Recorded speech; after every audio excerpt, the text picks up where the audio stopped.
السلام علیکم. Hi everyone, welcome to another day, welcome to another video. کیسے ہیں آپ سب جی؟ تو چلتے ہیں ہم اپنی آج کی ویڈیو کی طرف. آج ہم جانیں گے کہ کسی شخص یا کسی عزیز چیز کے ہماری زندگی سے چلے جانے سے ہم اللہ تعالیٰ کے قریب کیسے ہو جاتے ہیں. اب وہ چیز کسی کے لیے اس کا گھر بھی ہو سکتا ہے, کسی کے لیے اس کی دولت بھی ہو سکتی ہے, یا وہ چیز کچھ بھی ہو سکتی ہے. اسی طرح وہ شخص بھی کسی کے لیے کوئی بھی رشتہ ہو سکتا ہے, دوست کا, بھائی کا, بہن کا, کوئی بھی رشتہ ہو سکتا ہے.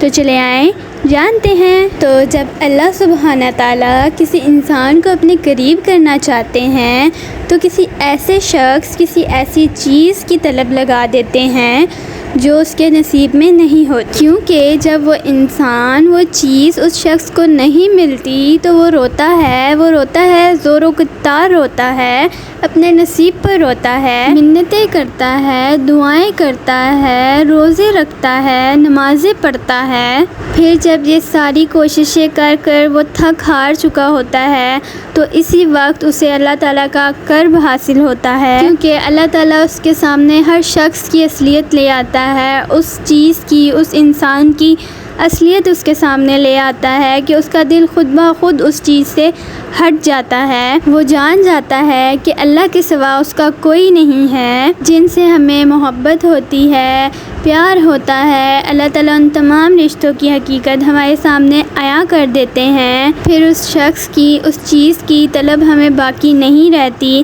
دل ضد چھوڑ دیتا ہے, دل و دماغ سکون میں آ جاتے ہیں, کیونکہ ہمیں اللہ تعالیٰ کا قرب حاصل ہو جاتا ہے. پھر بس اللہ تعالیٰ کو راضی کرنے کی فکر رہتی ہے, اسے منانے کی فکر رہتی ہے, اور وہ شخص بہت خوش نصیب ہے جسے اللہ تعالیٰ کی محبت حاصل ہو جائے. یہ تھا ایک چھوٹا سا ریمائنڈر. ہوپ سو آپ لوگوں کو پسند آیا ہوگا.